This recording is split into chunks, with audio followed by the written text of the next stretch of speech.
Tonight on Chat News at 5, long live the King.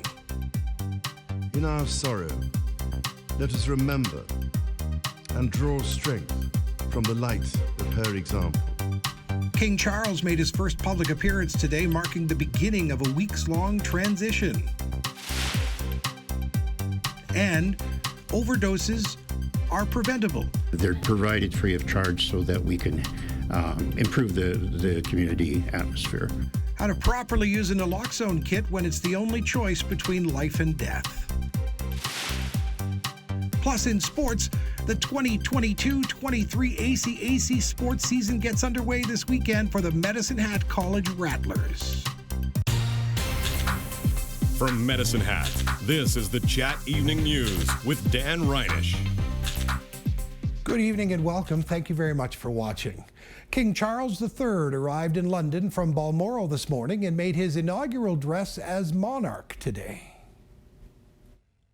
In a little over a week's time, we will come together as a nation, as a Commonwealth, and indeed a global community, to lay my beloved mother to rest.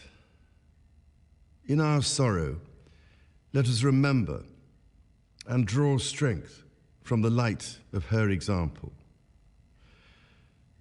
On behalf of all my family, I can only offer the most sincere and heartfelt thanks for your condolences and support.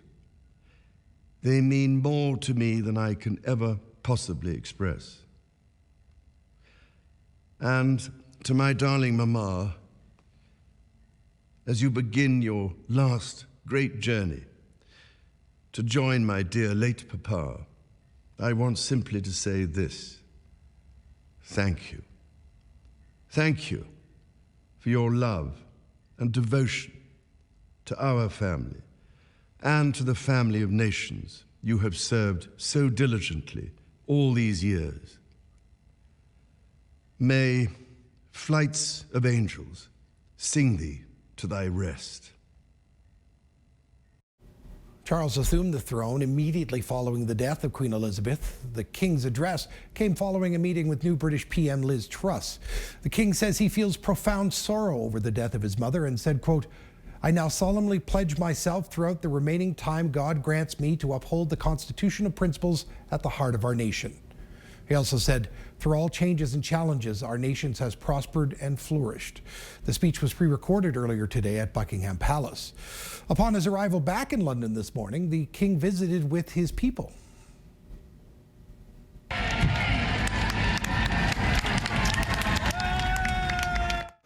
For about 15 minutes, King Charles III and his wife Camilla, the Queen Consort, greeted some of the thousands of people who had gathered outside Buckingham Palace. The crowds have been there since the announcement of the Queen's passing yesterday. Around the world, there was only one cover story today as different publications remember the longest reigning monarch in British history. From the United Kingdom to Canada, to Germany, to Kenya, everyone is remembering the fortitude and grace that Queen Elizabeth led with. While some chose to show the Queen in her younger years, others published more recent photos, offering a reminder of her endurance as leader. While some went with black and white, others went with full color. What remained consistent was a deep respect for her legacy and a nation in mourning. We will have much more on the death of the Queen and the beginning of King Charles' reign coming up in just a few minutes here on Chat News at 5.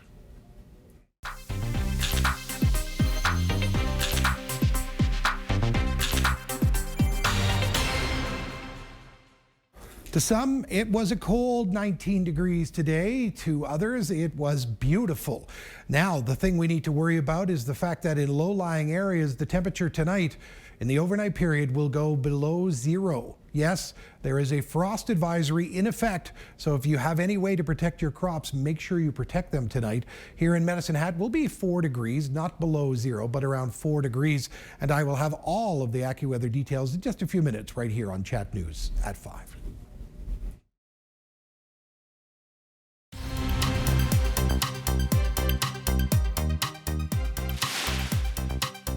Straight ahead, Angel Dust, a miniseries filmed in our city last summer, will soon be available to watch.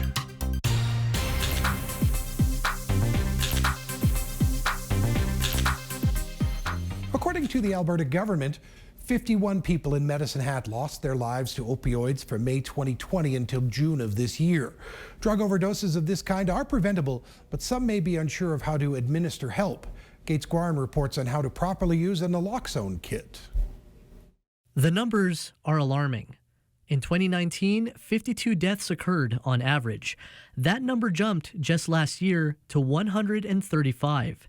Because of this spike in opioid-related deaths, pharmacists are recommending naloxone kits be readily available at sites where overdoses are likely to occur. The drug works on narcotics like fentanyl or heroin, and local pharmacist Greg Buchert says the kits are always on hand at pharmacies where people can pick them up for free. They're put out into the community to protect the community. Nobody should feel shy or embarrassed or anything else. It's basically they're there because they're necessary, and they're provided free of charge so that we can improve the community atmosphere. But what if you've never handled a kit before? Buchert says the process is an easy one.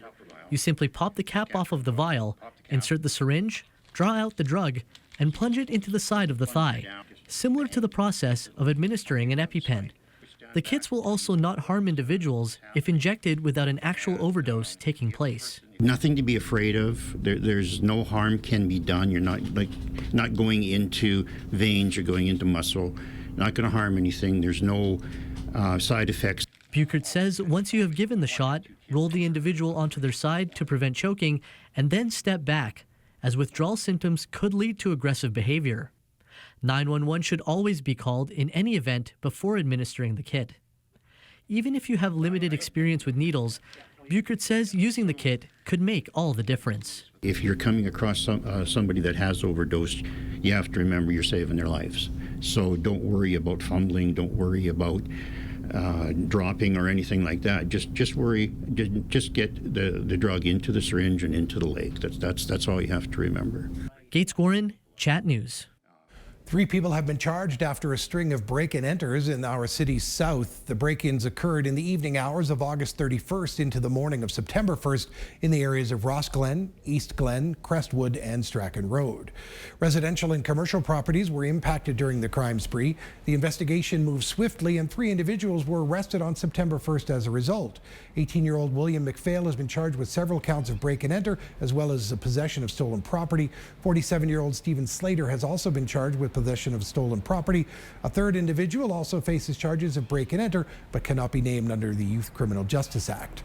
Acting Staff Sergeant Clark White says items stolen include bikes, bicycles, e-bikes, televisions, and 3 motor vehicles. Most of that property has been recovered as a result of the ongoing investigation. We are still outstanding with some property, and if anyone has any information relating to that, we would sure like to hear from them. White is reminding you to double-check any unattended property, as he believes it won't become a matter of if, but when it could be taken. A Medicine Hat man has lost his constitutional court challenge over who has the right to wear motorcycle helmets. Troy Fandrick was ticketed 4 times for not wearing a helmet while riding his motorcycle in 2018. Fandrick felt the tickets were unfair because Sikhs who wear turbans are exempt from using helmets. So he challenged the ticket, saying it wouldn't have happened if he changed his faith, something that violates the Charter of Rights and Freedoms. While Justin Crispin Aylesby felt his challenge was fundamentally correct, it wasn't enough to dismiss the tickets. She did feel that I acted in good faith and brought a reasonable argument to the court. And in light of that, and due to the nature of the ticket, she reduced the fine from $150 per ticket to $1 per ticket. So in the end, I was not penalized at the full face value of the ticket, and my constitutional challenge was dismissed. Fandrick says while his case is over, he encourages anyone who thinks the law is unfair to contact their MLA. The utility rebate designed to help cover energy bills and rising energy costs has not been offered to certain property owners. Condo buildings with single meters which consume more than 250 megawatt hours per year were excluded from the provincial government's rebate, which has caused some public outcry among local condominium managers and residents. Ron Noel is the office manager for Fairway Village condominiums, and he has been advocating for the government to take action against this exclusion. He estimates thousands of condo owners would not be eligible for the rebate in Alberta due to single metering in buildings. Noel has been sending letters and petitions on behalf of residents and trying to get the rebates to the owners. Effectively, what they've done is they've created two classes of condominium owners in the province. The low class doesn't get the rebate because of the type of building that they live in. And then there's an upper class because they bought condos in the last 10 or 15 years that are single metered. They're going to get the electric rebate, but people who bought a condo before that are not. Noel has reached out to several UCP leadership candidates to see if they would do something about the rebate should they become premier, to which he has received little to no response. Sprinklers and hoses were working overtime in Medicine Hat throughout the summer. As summer winds down, the grass looks greener on the other side of a lot of fences in our city. Chris Brown has more on how lawns fared this summer and how to get a head start on spring growth for next year. Long stretches of temperatures in the mid-30 degrees and virtually no rainfall to speak of over the past 2 months wreaked havoc on Medicine Hat lawns. Try as they might, many homeowners couldn't stop their green grass from going brown. That's actually okay, and there are things you can do now to prep your lawn for a healthy rebirth in the spring, says the owner of Windmill Lawn and Garden Care. That's the lawn's defense mechanism from heat. It goes dormant when it's hot out, and it protects the lawn from damage. And if you keep watering it in the fall, things will come back and green up again. Laying sod at a house in Crescent Heights this week, Vince Van Dam says proper watering is essential. A lot of people make the mistake of watering too often and for not long enough. Instead of 20 minutes every day, Van Dam says go for 45 minutes to an hour every second or third day. Get those roots going down so it soaks down. And if you start that in the spring, it actually trains the roots to grow deeper so your lawn stays greener because the roots have cooler, moisture areas during the summer. Homeowners like to have plenty of healthy green grass, but it's a necessity for golf courses. Connaught Golf Club Superintendent Justin Olansky says they were only able to use about 50% of the water they could in previous years, so they had to let some areas go. The driving range is completely yellow after watering there stopped months ago, and certain areas of the golf course have also been cut off from watering. Ideally, you just try to keep your playable areas as healthy as you can, your fairways, your greens, tees. You'd like to keep more of your rough areas in good shape, but if you don't necessarily have the water supply for it, you just have to make those decisions. Golf courses typically turn the water on early in the morning before the golfers tee off. Homeowners should water at the same time or late in the evening, Olansky says. Van Dam and Olansky recommend applying a fall fertilizer around this time of year. It gets your lawn to strengthen up through the fall, and then with the cooler temperatures and everything else, it doesn't use as much as far as the nutrients go, and they are able to hold over the winter and carry through into the spring. So they're there for when they wake up. Van Dam says of all the clients he had this year for lawn care or larger projects, only a few are fed up with maintaining a real grass lawn. I've had some people kind of hinting at wanting to go towards the artificial turf direction, and a few people, that want to do the rock, just do total xeriscaping. But there's still quite a few diehards that are holding on to their lawns, and they love to have the green, luscious grass. Chris Brown, Chat News. A mini-series filmed in our city last summer should be released on Amazon Prime Canada late next week and other streaming services not long after that. Medicine Hat's Crystal Snow is co-creator, co-producer, and one of the stars of Angel Dust. She says it's a supernatural drama in which a guardian angel must help an aspiring access cut the bad influences from her life and find the path she is destined to travel. It's been recognized as an official selection at several film festivals. Filming took place around Medicine Hat, and Snow wants to continue filming the show here should it be picked up for another season. And we plan to do season 1 here in Medicine Hat, and depending on the budget, it'll hopefully be here this spring. We're at about $1 million budget right now. I'd like to see it be $3 million to really, get it. We did it on a small budget, the miniseries, just to get it out there. But with season 1, we want to make sure that we're getting 8 full episodes at 48 minutes each. Snow wants to do a red carpet premiere here in November and plans to bring series star Daniel Baldwin for that. If you want to see the trailer for Angel Dust, you'll find it online at chatnewstoday.ca. accuweather.ca. And feel free to visit the website right now. We're taking a commercial break here on the television show. We'll be right back in just a few minutes with this story and the AccuWeather forecast.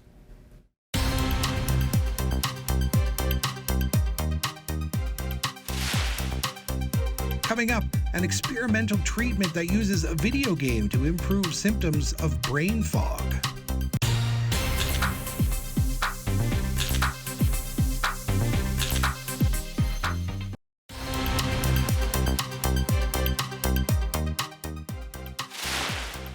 The United Kingdom is in the midst of mourning and great transition tonight. There is a new king, and his first public appearance and his subsequent remarks mark the beginning of a weeks-long transition for both Britain and the Commonwealth. For more on the king's first public address and what his message could signal for his reign, please stay tuned to Chat News at 5. Many people have developed what's known as long COVID. Symptoms of the disease can persist for weeks, months, even years. Andy Gaither has more tonight on an experimental treatment for long COVID that uses a video game to improve symptoms of what's known as brain fog. For those struggling with long COVID, the symptoms can take a heavy toll. I almost feel like long COVID has taken my life away, and I want it back. Right now, it's unclear why some get long COVID while others do not. Symptoms vary, but can include fatigue, heart and respiratory problems like shortness of breath, joint and muscle pain, and neurological issues, including what's known as brain fog. I feel like there's a virus in my brain, and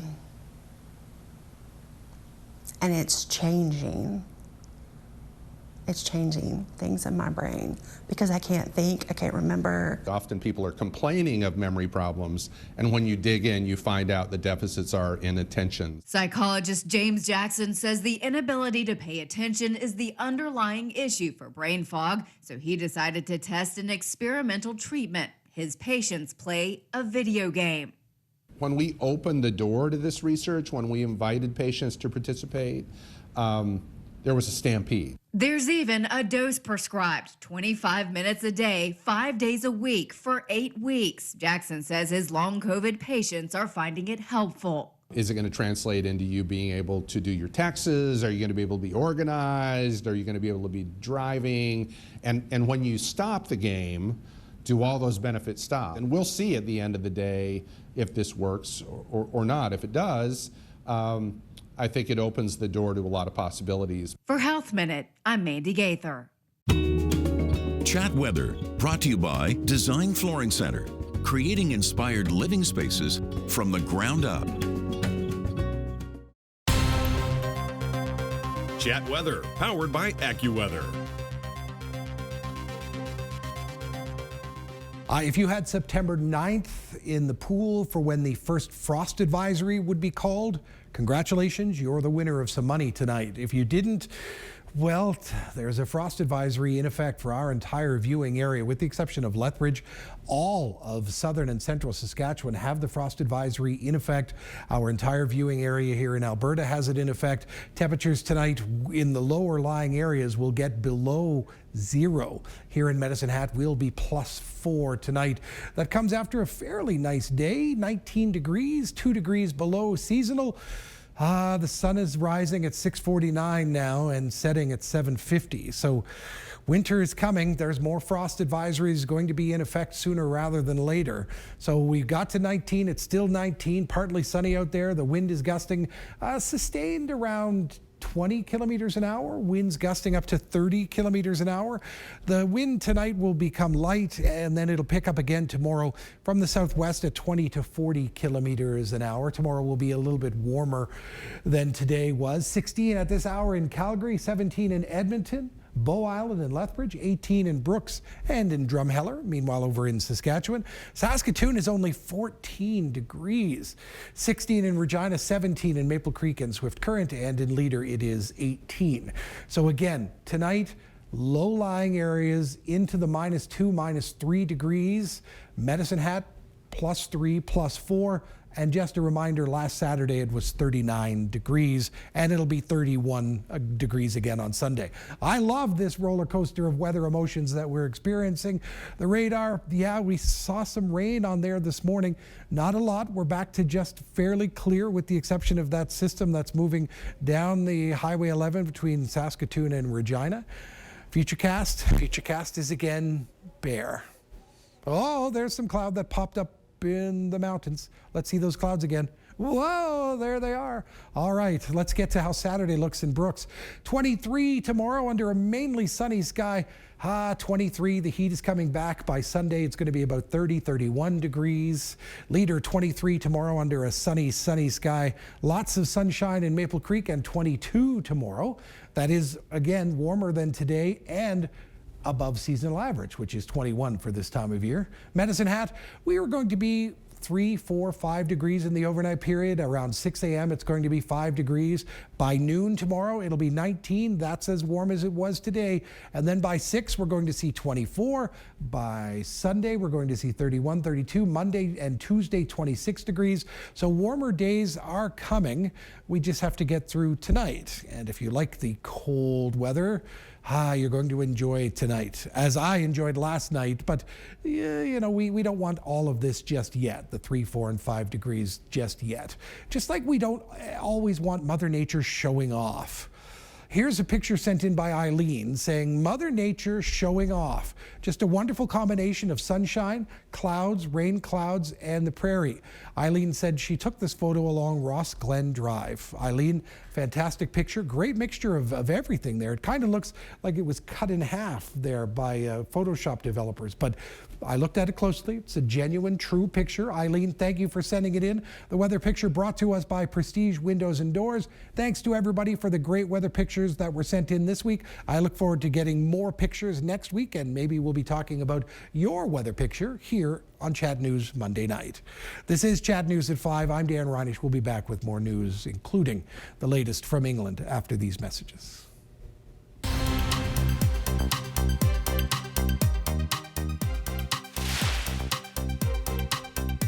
Still to come, the 10 days of mourning in Britain will be a period like no other in modern history.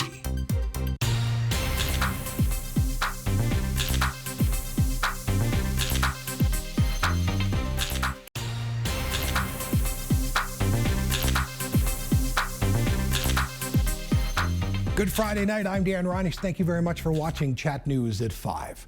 King Charles III made his first public showing as the new monarch today. The appearance and his subsequent remarks marked the beginning of a weeks-long transition for both Britain and the Commonwealth.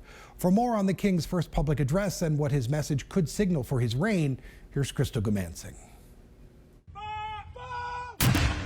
From the banks of the Thames to the stone walls of Edinburgh Castle, 96 rounds fired for a life of service lived and pledged. She showed the world not just how to reign over a people, she showed the world how to give, how to love, and how to serve. Her late Majesty, Queen Elizabeth II, was one of the greatest leaders the world has ever known. Yeah. She was the rock on which modern Britain was built. But while she understood the inescapable nature of duty, which sometimes must have weighed upon her heavily, she also delighted in carrying it out. The weight of the crown now rests on King Charles, a man who started the week as the Prince of Wales. It will no longer be possible for me to give so much of my time and energies to the charities and issues for which I care so deeply.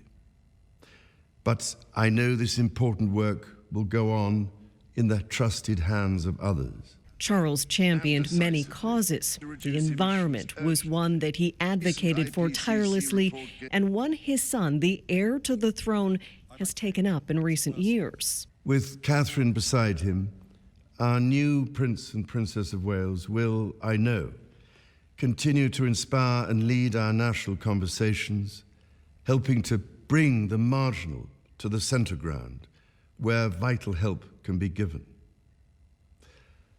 I want also to express my love for Harry and Meghan as they continue to build their lives overseas. One expression of love and unity to another. 2,000 members of the public attended a service at St. Paul's Cathedral in memory of the Queen and in honor of the King.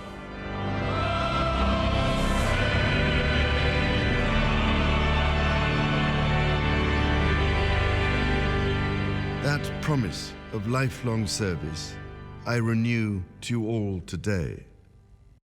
These 10 days of national mourning will be a period like no other in this country's modern history. People have already begun flocking to the royal residences in Balmoral, Windsor, and Buckingham Palace to pay their respects to the Queen and the new King.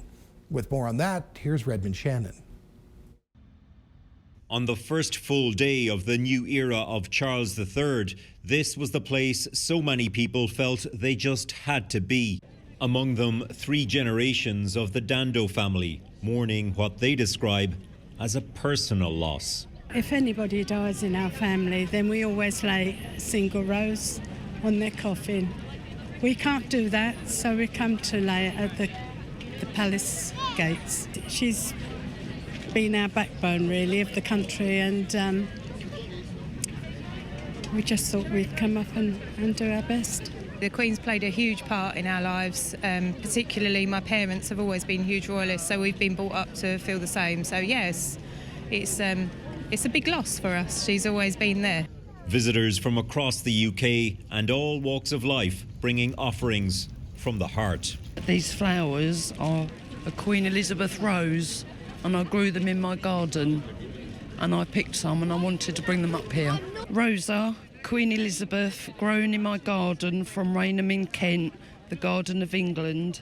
A beautiful rose for a beautiful woman, our Queen. We met Helena, who told us she'd escaped the war in Ukraine this spring for safety here. I know a lot about Queen because for me she great woman. Welcoming Prime Minister Justin Trudeau in Windsor in March, the Queen's subtle choice of blue and yellow flowers carried larger meaning for Helena. I think she supported Ukrainians. Yeah, we feel it. I think every day, every Ukrainians feel it, that Britons supported Ukrainians.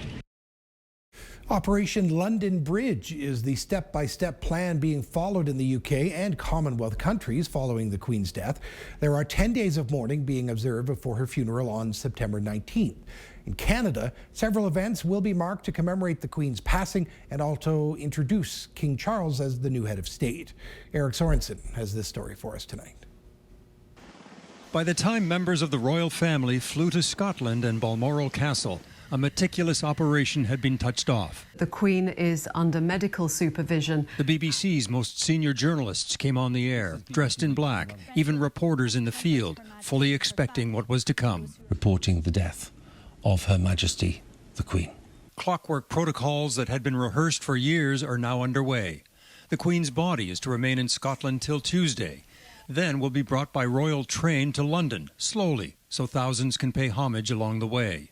The Queen will lie in state at Westminster Hall. And in the same august setting where her coronation took place, at Westminster Abbey, the Queen's funeral will happen almost 70 years later. There will be an amazing amount of pomp and ceremony and ritual that has to be followed. Tod von Queen Elizabeth. It is momentous in almost every country in the world. La muerte de la reina Isabel. The UK must now prepare to receive scores of world leaders and with unprecedented security. In Canada, long-planned tributes are now also in motion. The beginning of a 10-day period of mourning. The statements by the Prime Minister and the Governor-General, flags at half-mast, the book of condolences for the public. In 10 days, a national ceremony is being planned, starting with a memorial parade including armed forces and the RCMP, a gun salute, as in London, 1 round for each year of the Queen's life, an aerial flypast over Parliament Hill, and a national commemorative ceremony at Ottawa's Christ Church Cathedral with dignitaries on the same day as the funeral at Westminster. Here and across the Commonwealth, gestures of public support ensure continuity for the Crown as much as for the new King himself. The Queen is dead. Long live the King. And that kind of sums it up, that there's no interruption. The function continues unimpeded with the transition to a new reign. The transition will be a long one. Official ceremonies notwithstanding, it will take time to adjust to life without Queen Elizabeth. Eric Sorensen, Global News, Toronto. As millions in the UK mourn the passing of Queen Elizabeth II, many in Canada are remembering Her Majesty's special bond to our nation. Mike Drolet looks back at some memorable moments from her numerous trips to Canada. There are rules when you meet a monarch. No matter the event or occasion, Canadians planning to meet Queen Elizabeth all should have received an education on proper etiquette. So bewildered was NHL player Mike Reynish as the Queen was set to drop the ceremonial puck at a 2002 game in Vancouver. He did his best to class things up, tucking his long hair into his sweater, putting in his fake teeth, and then kept mostly quiet. All across Canada, the Queen's passing is being honored in traditional ways. Bells ringing in Banff, flowers around Queen's Park in Toronto, books of condolence for people to sign in Edmonton, Ottawa, and other cities. But those who had the privilege of meeting her say the same thing. All the formality and nervousness that came with standing before the crown melted upon meeting the person wearing it. Maggie Archibald experienced it firsthand when she and her twin sister were chosen to meet the Queen at a Buckingham Palace garden party. At the time, she was 93 years old, and she was smiling, she was, engaged, she was witty. And when the royal family visited Brian Bailey's Manitoba family farm in 1970, they saw a global icon who was firmly grounded. People think of her as being regal and, wearing crowns and so on. Here she was just so ordinary. She took pictures, went for a horseback ride, and relaxed in a lawn chair. And when the Queen returned to Manitoba in 2010, she made a beeline for Bailey's dad when she saw him at an event. And she said, "Mr. Bailey, what a wonderful time we had on your farm." And then Prince Philip chippered in by saying, "How's the crop, Roy?" For all her extraordinary accomplishments and her peerless longevity, for many Canadians, it's the small, simple things that won't soon be forgotten. Mike Drolet, Global News, Toronto. Time for us to take a quick break here on Chat News at 5. Then, when we come back, it's time for sports.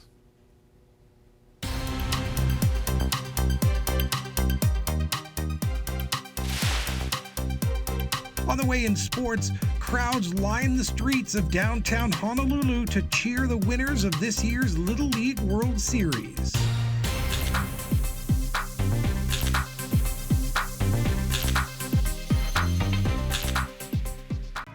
Chat Sports, brought to you by the Landscape Depot. Quality landscape supplies. Get creative in your outdoor living space with the Landscape Depot.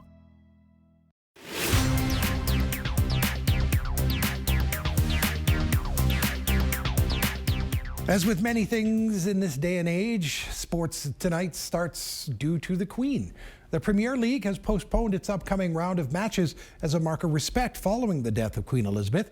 That adds to the cancellation of high-profile golf, cricket, and horse racing events across Britain.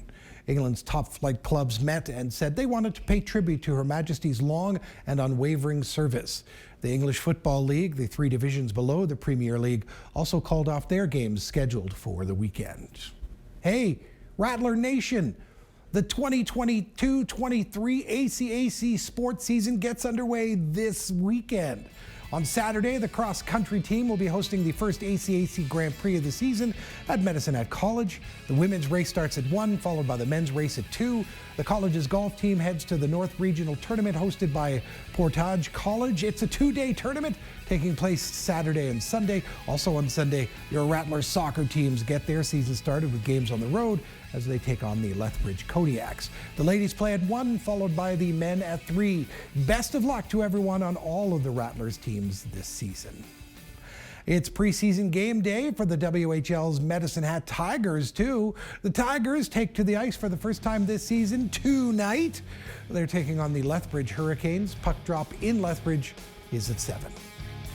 To the CFL now. The Montreal Alouettes host the BC Lions in the lone game on the CFL schedule tonight. Former Alouettes quarterback Antonio Pipkin will get the start for the Leos against his old team. He'll be backed up by Vernon Adams Jr., who BC acquired from Montreal last week in exchange for a first-round draft pick. So here we are in the first quarter. This game started about 15 minutes ago. We're in the first quarter. There is no score between BC and Montreal. The other games scheduled for Week 14 in the CFL feature Ottawa-Toronto tomorrow at noon. The Banjo Bowl featuring the Riders visiting Winnipeg will go tomorrow at 3. And the Battle of Alberta is slated for once again tomorrow night at 6 with the Stamps visiting the Elks. Meanwhile, it was announced today in a joint statement between the Rough Riders and the Bombers that the teams will wear this special red sticker on their helmets during the Banjo Bowl to honor the victims of the stabbing rampage on the James Smith Cree Nation and in Weldon, Saskatchewan. The sticker will read JSCN. Major League Baseball has adopted its first pitch clock, limits on defensive shifts, and larger bases for next season. That's all in an effort to shorten games and increase offense in a tradition-bound sport. The decision on the clock and shift limits by the sport's 11-man competition committee was made over the unanimous opposition of the players on the panel. The changes had long been pushed by Baseball Commissioner Rob Manfred in an effort to combat the increase in dead time and suffocation of the offense during the age of analytics. Crowds lined the streets of downtown Honolulu, Hawaii on Thursday afternoon to celebrate the team that won the 2022 Little League World Series. With more, here's Kyle Shinen. I, Rick Blangiardi, Mayor of the City and County of Honolulu, do hereby proclaim today, September 8th, as Honolulu Little League Baseball World Series Championship Day. The parade wound down King from A'ala Park to Honolulu Hale to celebrate the 2022 champs. But it also honored other champs, the 2005 and 2018 Little League teams, along with other youth and prep champions. But the parade was just the start of the party. Rebel Soldiers got the front lawn rocking. And the boys, they were just soaking it all in. It's crazy. It's crazy. Yeah. What do you guys like most about it? While never forgetting the support that helped them through it all. Having a bunch of support from everyone, you know, tons of people from the state of Hawaii. It's great to see all our fans, and it's just very heartwarming. During the festivities, the mayor awarded them custom Louisville Slugger bats, and manager Jared Oda the key to the city. And this one goes to Coach Oda for making this state and all of us so incredibly proud. But more than anything, the coaching job with these young men and what they've experienced, I can promise you, will last a lifetime. Coach Oda, we owe you a debt of gratitude. Congratulations. Thank you so much, sir. Thank you very much for everything. I should probably read this. Well, he really made this a big parade, so I just really appreciate it. Again, it's just nothing but this is our opportunity to really thank everybody. Thank everybody. All right, that's sports for this Friday night. We'll be right back with a recap of tonight's top news stories from Chat News.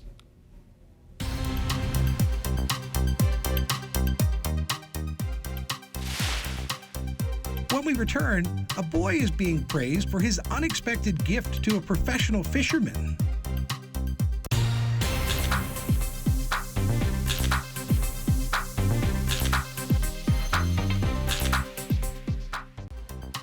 You are watching Chat News at 5. Here's a recap of tonight's top stories. King Charles III arrived in London from Balmoral this morning and made his inaugural address as monarch at Buckingham Palace. Charles assumed the throne immediately following the death of Queen Elizabeth. The King's address came after a meeting he had held with new British PM Liz Truss. The King says he feels profound sorrow over the death of his mother and said, quote, "I now solemnly pledge myself throughout the remaining time God grants me to uphold the constitutional principles at the heart of our nation." He also said, "Through all changes and challenges, our nation has prospered and flourished." 3 people have been charged after a string of break-and-enters in our city's south. The break-ins occurred in the evening hours of August 31st into the morning of September 1st in the areas of Ross Glen, East Glen, Crestwood, and Strachan Road. Residential and commercial properties were impacted during the crime spree. The investigation moved swiftly, and 3 individuals were arrested on September 1st as a result. Acting Staff Sergeant Clark White says items stolen include e-bikes, bicycles, televisions, and 3 motor vehicles. White is reminding the community to double-check any unattended property, as he believes it won't become a matter of if, but when it will be taken.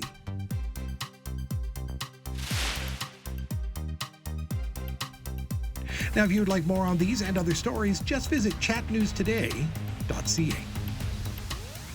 Boy from North Dakota is being praised by his community for his unexpected gift to a professional fisherman. Jody Kurzman has this story. Got him again. 6-year-old Carter Bader. He wants it, I know it. Was born to fish. I like fishing. He's been fishing most of his life. We've had him fishing since he's probably a year old. Getting him bites? He isn't the most patient angler. I know he wants it. But Carter loves the anticipation. Oh, come on. And the surprise. He's coming for it. You never know what you're gonna catch. Got him again. Carter not only loves fishing, don't fall off.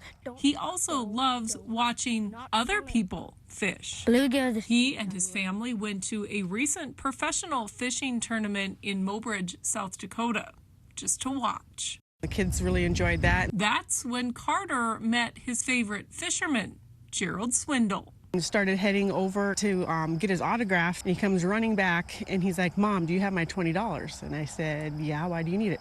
"I need to give it to this guy." That guy was Gerald Swindle. He likes to give, and you're better off just taking it versus trying to argue with him on it. Swindle quickly learned that $20 bill and left South Dakota with an extra $20 in his pocket. Kid's 7, 8.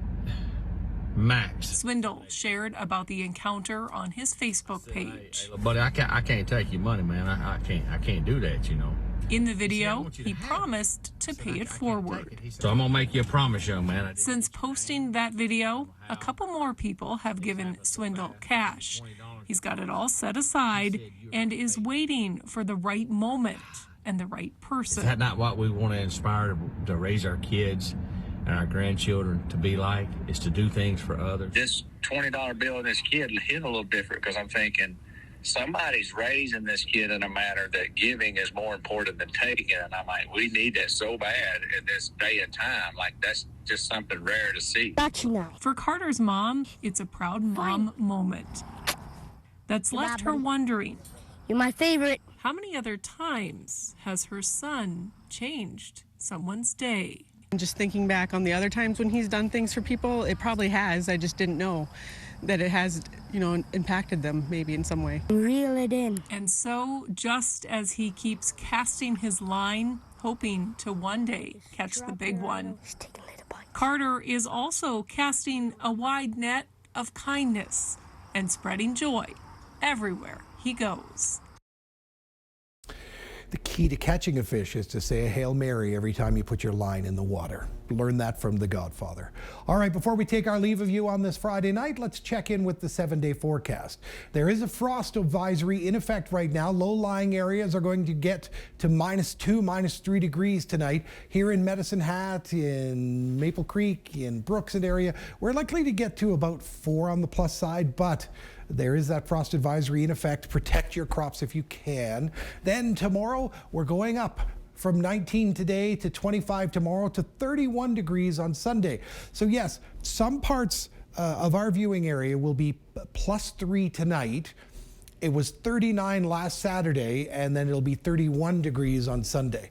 How's that for a weather roller coaster? Monday, the temperature starts to get back down closer to seasonal average, which is about 21 for this time of year, 26s and 27s for the early part of the week, 24s and 25s for the middle part of the week. One consistent thing, with the exception of Monday, is lots of sunshine. A heck of a lot of sunshine is still with us here in Medicine Hat and our area for the next little while. Monday, we will have a partly sunny day.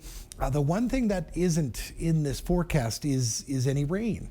It did rain a little bit this morning, so we can't say that we haven't seen any rain in September. It did rain a little bit this morning, but we're seeing a lot of sunshine in this forecast, and that's a good way to go out of summer, as it technically is now meteorological fall. So fall is coming, and it's going to look beautiful here in Medicine Hat area. I'm Dan Reynish. Thank you very much for watching. We are back Monday at noon and 5 o'clock. Have a great weekend.